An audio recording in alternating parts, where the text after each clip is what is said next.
As we sailed west, once again heading for the San Juan River, I took time to read and reread my orders from the Admiralty. The task I had been given was a great one, and none too easy, and the knowledge that failure at such an operation could see a man's career come to an abrupt end was permanently at the back of my mind, and I couldn't shake the feeling that perhaps I had accumulated enemies at the Admiralty, people longing to see me fail. Our ultimate objective was a town that straddled the tributary of the San Juan.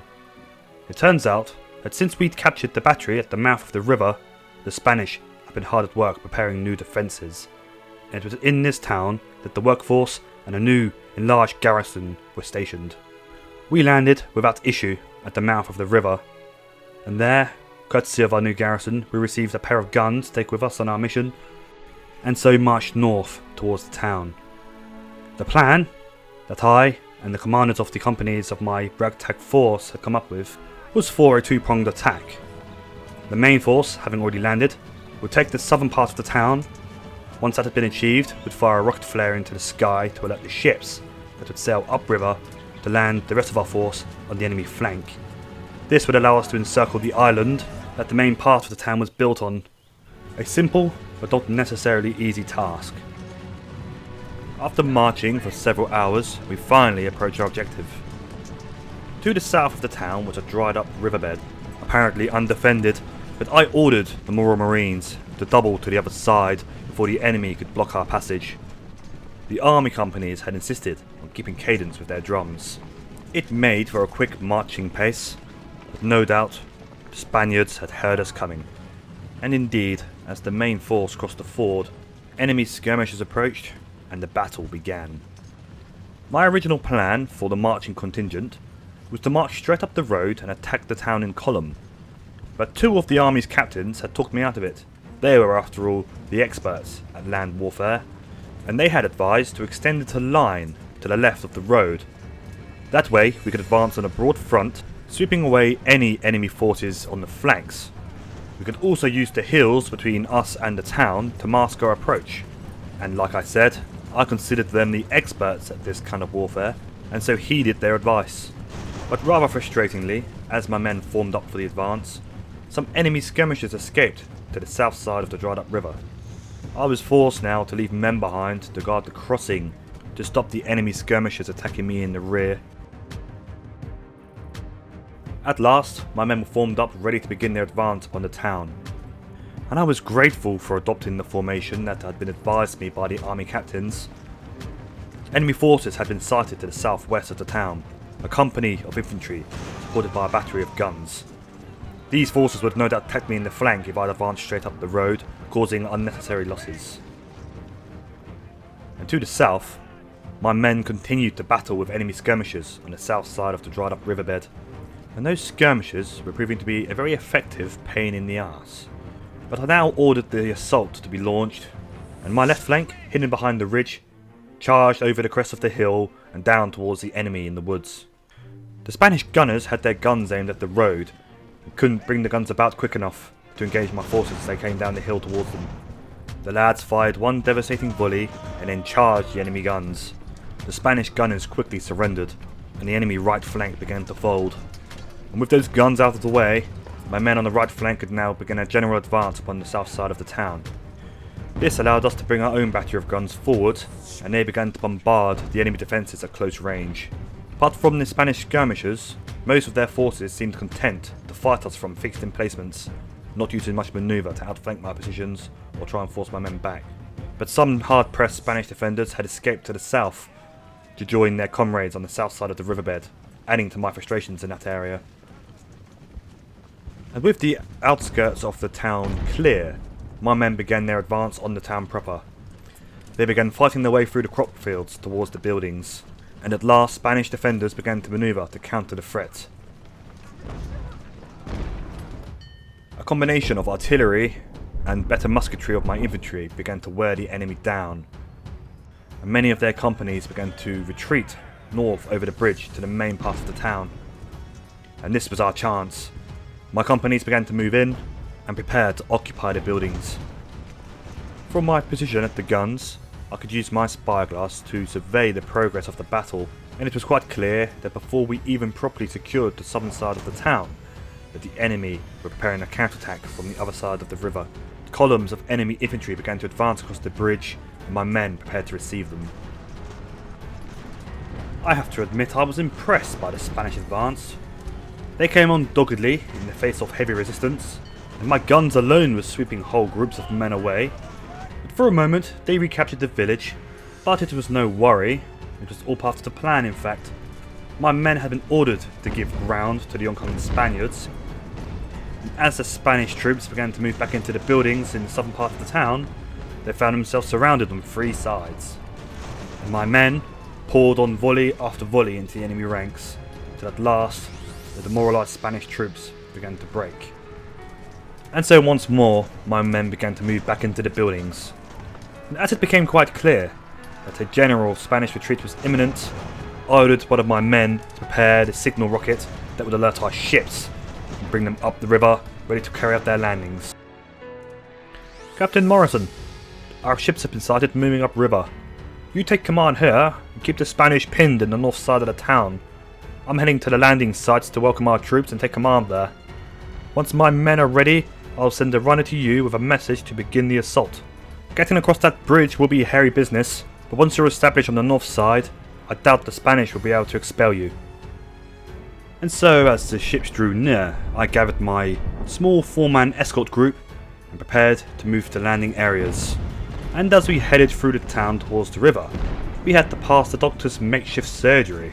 I wanted to ensure that he had everything he needed to continue his work, and as I approached, the doctor was removing his hands and forearm quite literally up to the elbow from the inside of a man's body. The doctor remained kneeling at the man's side, his head hanging low, chin on his chest. "How goes it, doctor?" was all I could think to say as I stood there. The doctor slowly turned to me with a look that spoke of his exhaustion and not a little contempt. He held my gaze for several seconds before turning back to his patient, a young Spanish soldier, quite still, his wide eyes staring at a point in the sky, but quite clearly they saw absolutely nothing. And finally, with one last sigh, the doctor ran his bloodied hand down the face of the man, slowly closing his eyes. "Doctor, I'm off to the river. If you need anything at all, please send a runner to Captain Morrison. I'll be back to check on things once the action is over," I said before taking my leave. The doctor made no reply, and I just knew deep down that before the day was out, he would be surrounded by dead and dying bodies, many of them no doubt dressed in the red tunics. At long last, our small force on the left flank that had landed by ship was ready. We'd formed up in the trees, hidden from view, and I sent a runner to Captain Morrison to begin the assault across the bridge. He'd made very good use of his artillery, including a captured Spanish battery. They had been used to force back the defenders from the bridge, allowing his men to get across and breathing space on the other side. The Spanish resisted every step of the way, making the crossing extremely difficult, but Captain Morrison pushed his men forward, urging them to extend the flanks and assault the guns on the other side. After a short but savage fight, his men were established in that part of the town and were able to move through the buildings and narrow streets. It was imperative that his men push through to the other side and set up ready to receive counterattacks from the bridge to the north of the town. My own small force was now preparing to make its move. I'd ordered my guns to support the attack on the town, bringing the enemy artillery under fire from my own. It would be our job to cross the ford, taking the small hamlet opposite us, therefore cutting off reinforcements or anyone trying to retreat up the river road. After taking severe casualties and fighting their way through stiff resistance, Captain Morrison's men finally converged on the final objective, and the Spanish contingents opposite my own small force began to move towards the bridge to launch its own counterattack. This was my chance to make a move across the ford and into the hamlet. And as my men began to march forward, revealing themselves from the trees, some Spanish troops began to move towards us to block our crossing. We fired a volley into their ranks and they charged.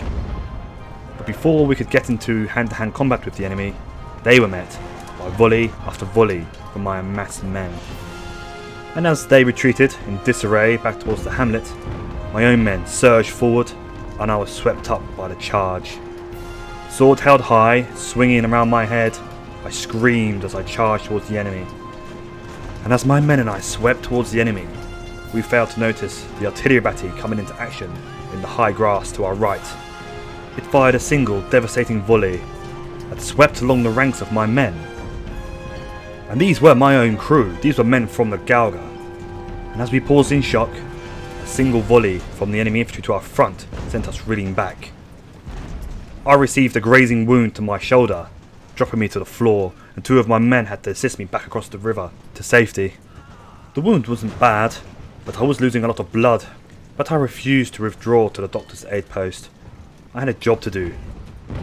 It was thanks to the charge that my Galgers had led across the ford that the rest of my force was now well established on the other side, and were even now bringing the enemy guns and the hamlet under fire. My Galgers had reformed in the trees, and I pressed them back across the ford now to join our friends on the other side.